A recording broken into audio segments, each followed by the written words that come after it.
Talk about it, meditation.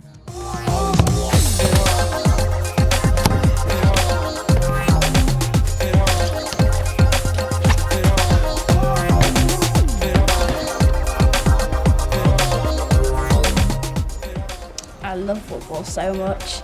It's my favourite sport by a million miles.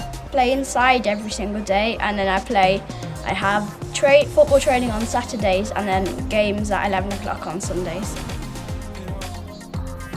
I was over the moon. I was really looking forward to it.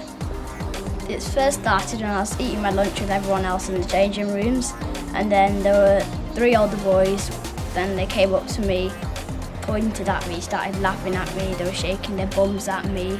But the worst thing that they said was, they said, "Where are you from?" I said, "England." They said, "You can't be from England, you're brown."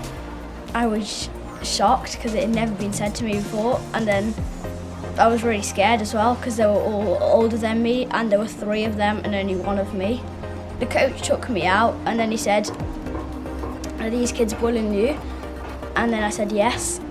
And then he didn't do anything about it and nothing changed, the kids carried on. But then for the rest of the camp I was a bit down, I wasn't my usual self. I was hardly joining in. They said it looked like I had a snowball on my head. Yeah, when I got home, then Dad knew that I wasn't myself, and then he managed to get it out of me, but I was a bit reluctant to say it because it hurt so much that I just wanted to be on my own. My dad told me that he'd experienced it too, and then he told me that it's not my problem, that it's their problem. He said you've just got to come back, bounce back, be yourself, and then try and fight it. Is that what you've done?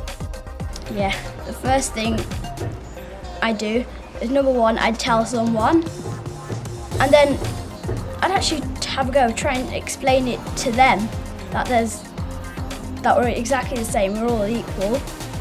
If they're silly enough to say it, they're probably too stubborn to listen. I feel a lot more relaxed about it, like especially seeing the England team on TV, the first team to challenge it against Bulgaria. And it inspires me even more to want to do more about the issue. It makes me feel shocked. I mean, there's really no need for it, because to be honest, I don't really think punishments, sending them to jail, okay, then they'll probably just come back and do it again. So you need to explain to them rather than punish them, because it's not going to stop them from what they do.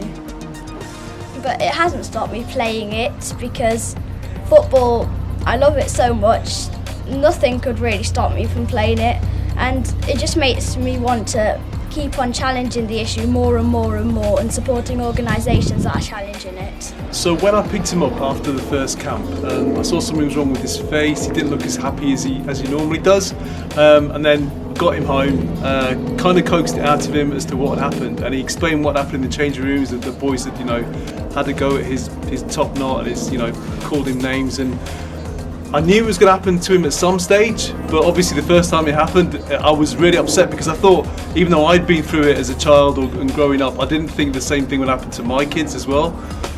So it was upsetting that it happened, but I'd had a conversation about racism with him before anyway, so he kind of knew it might happen at some stage, but it was still upsetting to see it was still happening.